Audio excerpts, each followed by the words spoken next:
घने जंगलों, हरे भरे खेतों और आम के बगीचों से घिरा एक छोटा सा गांव था। मधुपुर, मिट्टी के घर, कच्ची गलियां, तालाब, बैलगाड़ियां और सादा जीवन, यही उस गांव की पहचान थी। लोग भले ही गरीब थे, लेकिन उनके दिल अमीरी से भरे थे। सुख हो या दुख, पूरा गांव हमेशा एक परिवार की तरह साथ खड़ा रहता था। उस साल सावन कुछ ज्यादा ही मेहरबान था। बारिश रुकने का नाम ही नहीं ले रही थी। दिन रात काले बादल आसमान पर छाए रहते। बिजलियां इतनी जोर से कड़कती कि बच्चों की नींद टूट जाती।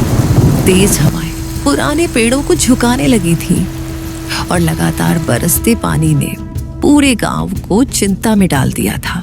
हर कोई अपने अपने घरों में बैठा भगवान से बस एक ही प्रार्थना कर रहा था, हे भगवान, अब यह बारिश थम जाए। अरे भाई, ऐसी बरसात तो मैंने अपनी पूरी जिंदगी में नहीं देखी। खेत पूरे पानी में डूब गए हैं। अगर 2 दिन और पानी बरसा तो इस साल की सारी मेहनत मिट्टी में मिल जाएगी। सब लोग सावधान रहो। बहुत जरूरी काम हो तभी घर से निकलना। नदी का पानी भी खतरे के निशान के पास पहुंच चुका है।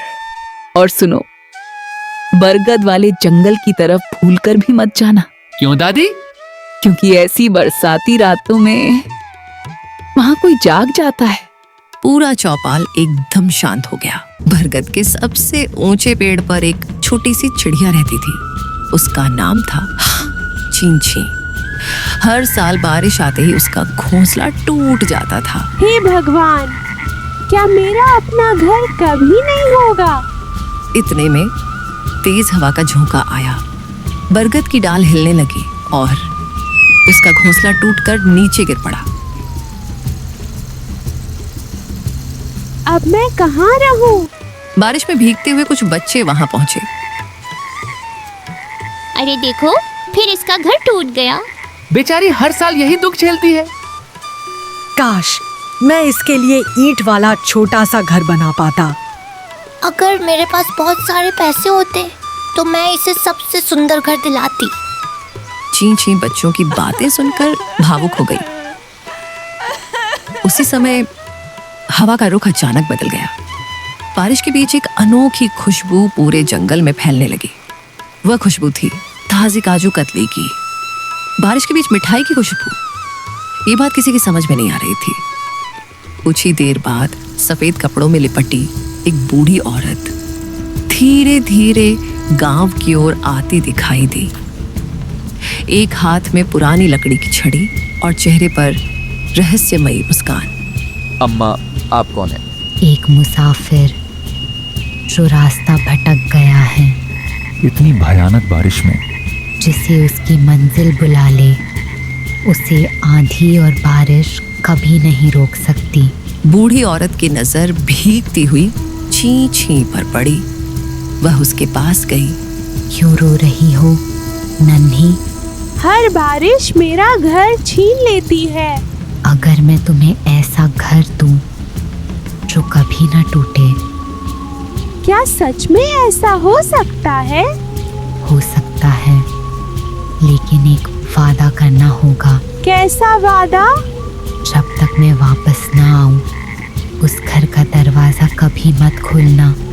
चींची कुछ पल चुप रही। फिर उसने सिर हिलाया। मैं वादा करती हूँ। बूढ़ी औरत मुस्कुराई। उसने अपनी छड़ी जमीन पर 3 बार मारी। थक थक थक। अचानक चारों ओर काला धुआं फैल गया। बिजली आसमान को चीरती हुई गिरी। हवा पहले से भी तेज चलने लगी और बूढ़ी औरत का चेहरा बदलने लगा। उसके लंबे बाल हवा में लहराने लगे। आंखें लाल अंगारों की तरह चमकने लगी। वह कोई साधारण औरत नहीं थी, वह एक चुड़ैल थी। पूरा गांव डर कर इधर उधर भागने लगा, लेकिन चींची वहीं खड़ी रही। क्या तुम मुझे नुकसान पहुंचाओगी? पहली बार चुड़ैल के चेहरे पर हल्की मुस्कान आई। अगर तुम्हें नुकसान पहुंचाना होता तो मैं तुम्हें बचाने क्यों आती? तभी चुड़ैल ने अपनी जादुई शक्ति से एक चमचमाता हुआ काजू कतली से बना एक छोटा सा सुंदर घर बनाया। उस घर से मीठी खुशबू आ रही थी, मानो वह सचमुच काजू कतली से बना हो। आज से ये घर तुम्हारा है। इतने में आसमान में इतनी जोर की बिजली कड़की कि पूरा गांव कांप उठा।